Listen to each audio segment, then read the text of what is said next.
మను భాకర్ ఇవాళ bronze medal సాధించింది 10 metre air pistol కాంపిటీషన్లో.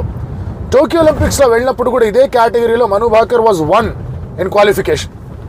కానీ ఆ తర్వాత ఎక్విప్మెంట్ మ్యాల్ ఫంక్షన్ అయింది అండ్ దానివల్ల ఎక్విప్మెంట్ మారుస్తానంటే వాళ్ళు ఒప్పుకోలేదు.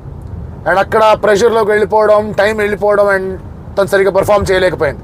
ఆ హార్ట్ బ్రేక్ తర్వాత మళ్ళీ అదే ప్రాసెస్ని కొనసాగించి మంచి సంకల్పంతో ఈసారి బరిలోకి దిగింది. క్వాలిఫికేషన్లో అదరగొట్టింది, ఇక్కడ కూడా అదరగొట్టింది. 0.1తో సిల్వర్ మిస్ అయింది మను భాకర్కి. But excellent level of shooting, composure, ఆ కామ్నెస్ అంతా కూడా చూపించింది. అండ్ ఫెంటాస్టిక్ స్టార్ట్ టీమిండియాకి. అండ్ ఇంకా చాలా మెడల్స్ రావాలని చెప్పేసి కోరుకుందాం. పొద్దున అనుకున్నాం ఒక మెడల్, 2 మెడల్స్ వచ్చే అవకాశాలు ఉన్నాయని, ఒకటైతే వచ్చింది. And I was blessed and honoured. తను అక్కడ మెడల్ గెలిచినప్పుడు, ఆ ఆట ఆడుతున్నప్పుడు కామెంటరీ చేసే అవకాశం నాకు దక్కింది. మీరు కూడా చూసుంటే కనుక మీ ఎక్స్పీరియన్సెస్ షేర్ చేయండి కామెంట్స్ రూపంలో. వెల్ డన్ మను.